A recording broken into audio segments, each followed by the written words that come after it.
As always, Ted, kick us off. Who do you have as your winner of the weekend? This made me happy. This game made me happy for I don't know for whatever reason. I've been frustrated with the hate that this player has been getting since he went to the league. Tua Tagovailoa, 6 touchdowns, 469 yards passing in a big time victory. They get it done and go and knock off the Baltimore Ravens. I think it was on the road, right? That game was in Baltimore.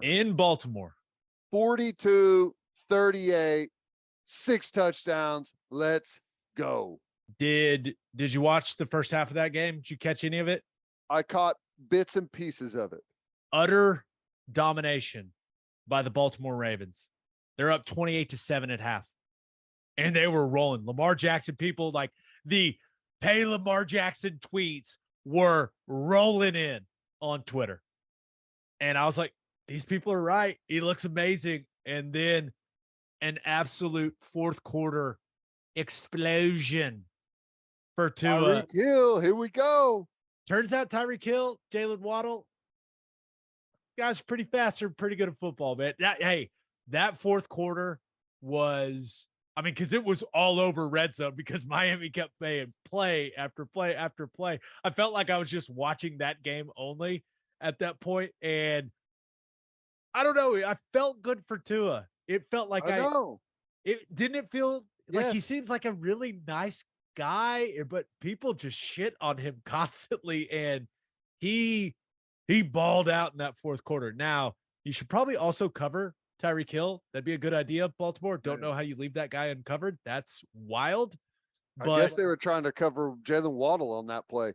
Both of those guys went off. 11 for 190 for Tyreek Hill, 11 for 171 for Waddle. That's a tough little duo. You know the best part about it for Tua? I think this is right. I think he got sacked once. Yeah. Pretty good.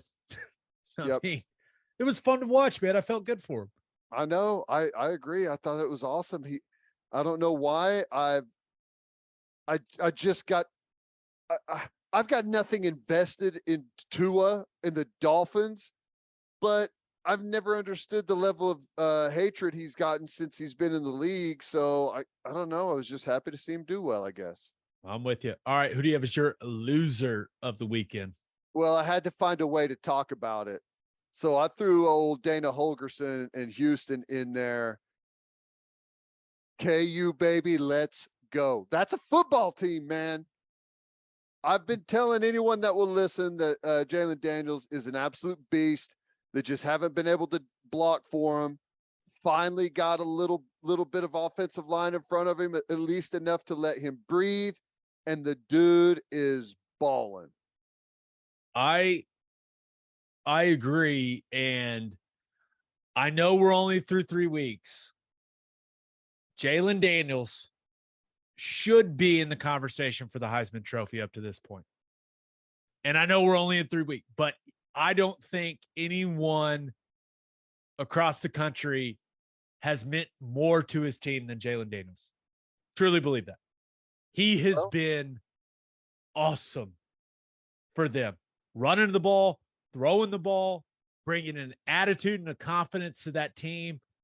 He's been tremendous. I know Leipold gets a bunch of the credit, and he deserves a lot of it because he's made that a detail-oriented and disciplined program.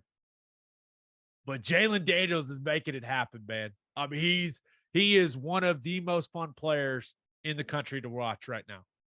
Yep, he is. And yeah, I think he deserves to at least be in the conversation at the moment. He's in charge of the third highest scoring offense in all of college football. Oh no, they dropped out of first. Yeah, Michigan. They scored 48 and dropped out of first. Michigan is averaging 55 points a game. They haven't played anyone. The James Madison Dukes have played 2 games and they're averaging 53.5 points a game. Okay, well. But they're still, Kansas through 3 games is scoring 53 points a game. The next step for Kansas is probably to figure out how to play a game without falling into a 2-touchdown hole right off the bat. Yeah. That would be good. As excited as Lance Leipold's got to be about being 3-0, and the fact that game day's not going to Lawrence for that game is ridiculous. Undefeated Duke versus undefeated Kansas next Saturday. They've never been to Lawrence for football, or I can't imagine they have. Maybe they have been. There's no way they have been. I mean, Kansas were good for like a couple of years, but they weren't game day worthy good, were they? They should probably play every year. Like basketball schools should all play each other in the non-conference. That just should be a pact that they have. It should, yeah. That'd actually be kind of entertaining. Yeah. But if they can figure out how to not just get punched in the absolute face like to start the football game, just think if they're playing without starting, spotting the other team 14. Yeah, they're 3-0 and they spot everyone 14 out of the gate. It's crazy. I love what they're doing. I think everyone recognizes that Kansas has something going this year, but still, Dana Holgorsen, they were supposed to be a really good team this year. And what are they, 1-2 right now? Correct. He may be working himself into a bad position. I completely agree. The middle of that football game, Kansas, I watched it on Sunday. Kansas whooped their ass. I know they did. They did late. Like whenever it was late and you know that Kansas is just going to start running the football, they ran it right at them, right down their throat. And there was not a damn thing Houston could do about it. They're running. It's like triple option. Doesn't look fun to defend. I'll say that. The mighty Jayhawks of Kansas football. All right, let's get to my winner and loser. But first, First Fidelity Bank is a full-service financial institution based in Oklahoma with tailored solutions for all your personal and business needs. Checking accounts, saving accounts, home loans, and much more. They do it all, whether it's online banking from your computer or mobile banking from your phone. Everything is stress-free with FFB.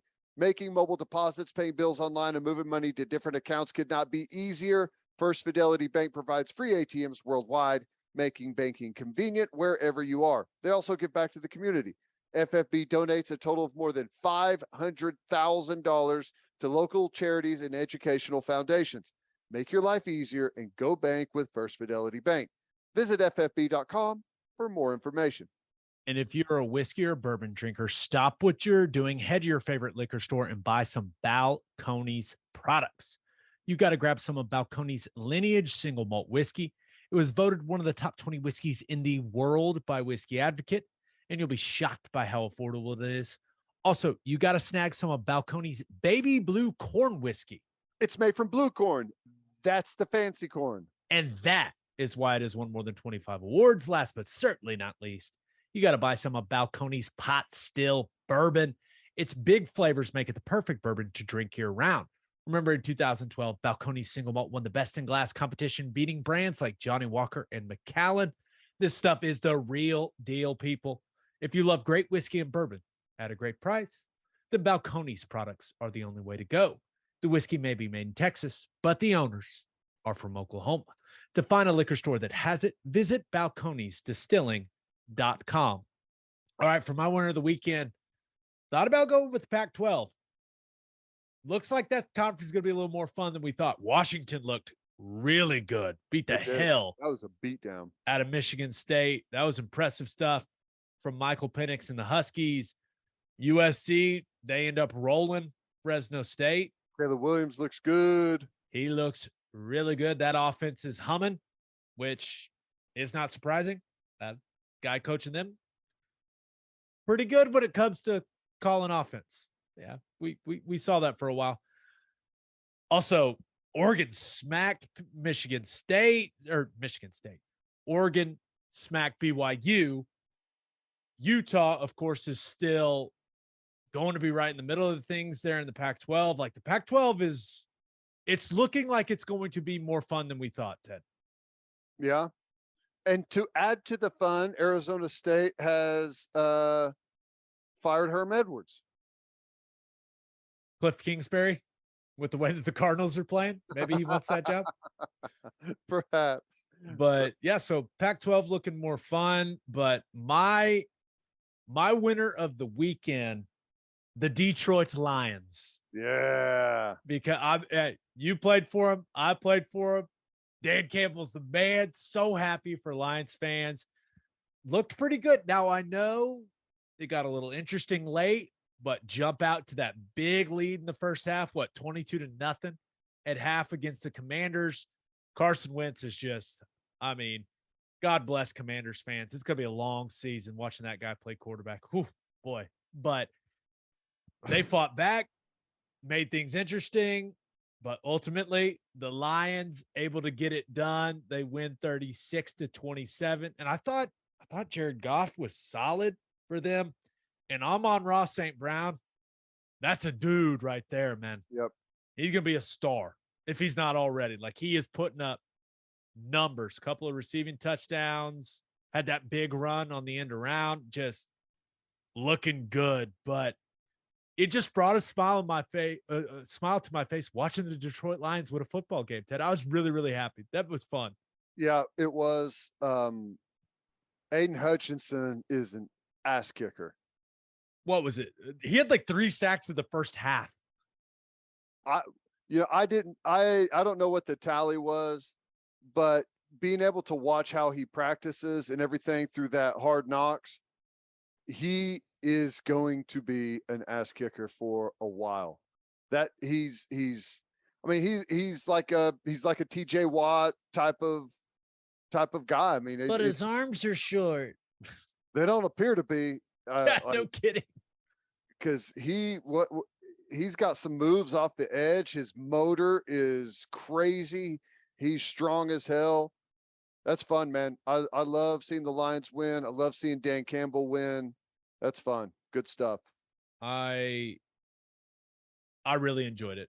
I had a fun time. I got a little nervous there when it started to get tight, but then I was like, oh, Carson Wentz is the quarterback for the other team. The Lions are good here. They're fine. They'll finish this out. Carson Wentz is truly something. I don't know. I don't think anyone, and he's probably the greatest guy ever, but the own fans where he's played have never liked him. I don't know if his teammates like him. There's something about the dude that is just like, I don't know what it is. It's weird. Yeah. No, I don't think many people like him. I don't. I think that's why Indianapolis got rid of him. They're like, oh, no. Oh, ooh. It is. It is strange. Philly couldn't wait to get him out of town. Yeah, it's weird. Yeah. I don't know the guy, but never heard. We don't need to spend any more time on Carson Wentz. Right. All right. For my loser of the weekend, thought about going with Brian Harsin. Ooh, boy. Penn State came to Auburn and smacked that ass. Yes, they did. I mean, and I suppose that's what happens when you lose the turnover battle 4-0. Yeah. And can't stop the run. But it just, man, it feels like that thing has run its course, right? The attempted coup, it didn't work, but he feels like a lame duck head coach to me. Yeah. Yep. There's no doubt. I'll credit where credit's due. Penn State went down there and played a good, tough football game. Even though their quarterback tried to get himself killed out there on the field. What was he doing? Sean Clifford tends to do that. It's kind of his thing. It's kind of what he does. Oh my God. Keep your head on a swivel, kid. Oh, man. Oh gosh. Sean Clifford, the gift. He's truly the gift that keeps on giving to college football. He is worth the price of admission because it could be, I mean, it's going to be a roller coaster no matter what. Absolutely. Okay. I also thought about going with the old Cincinnati Bengals. Go to Dallas and lose. What's going on with the offense? Cooper Rush leading the Cowboys to a victory over Joe Burrow and the Bengals. And they had the sweet black jerseys on. Still took an L. That Cincinnati fans have to be kind of freaking out a little bit. every time I look up, he's either getting sacked or he's had to scramble and run for his life. Offense just not clicking for some reasons right now. It's okay. It took a while for it to get rolling last year.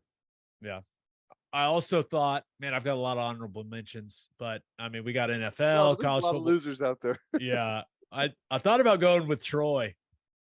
I mean, they had App State and game day was there. They were there to destroy everyone in Boone's night, and to lose on that Hail Mary, beautiful execution by App State, right? You got the guy in front, you got the guy behind, you got your tip guy. It worked perfectly.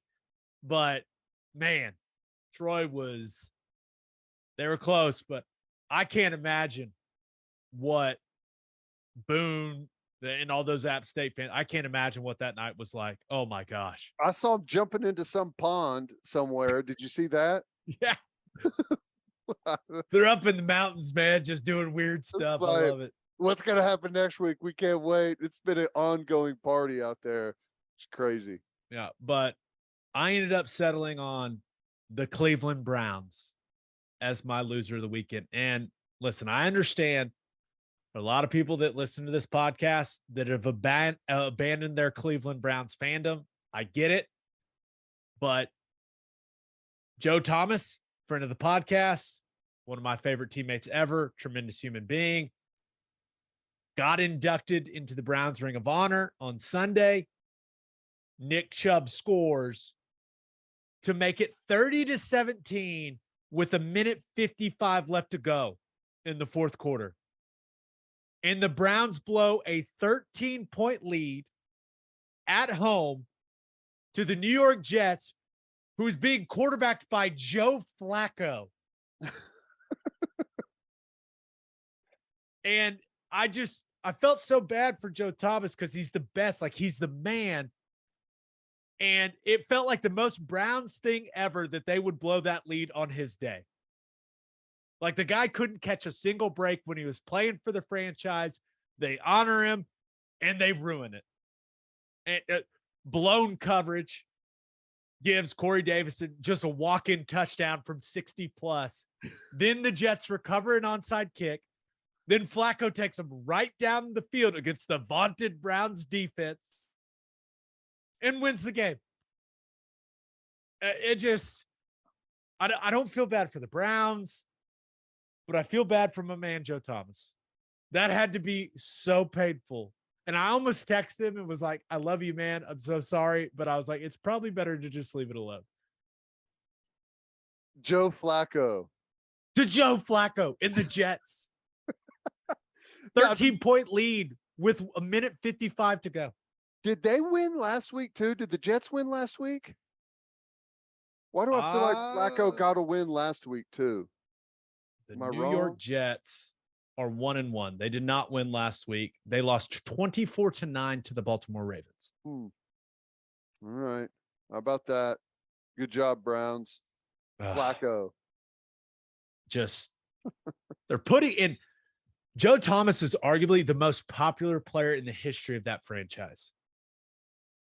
And you blow a lead like that on his day. Are you serious, guys? That's funny. I guarantee you that made a lot of people happy watching him blow that lead, though, around here.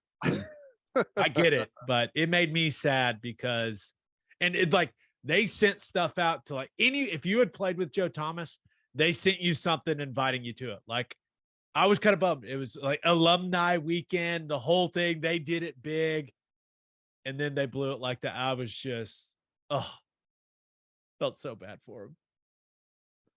It's back to being the Browns. Back to being the Browns. Who knows?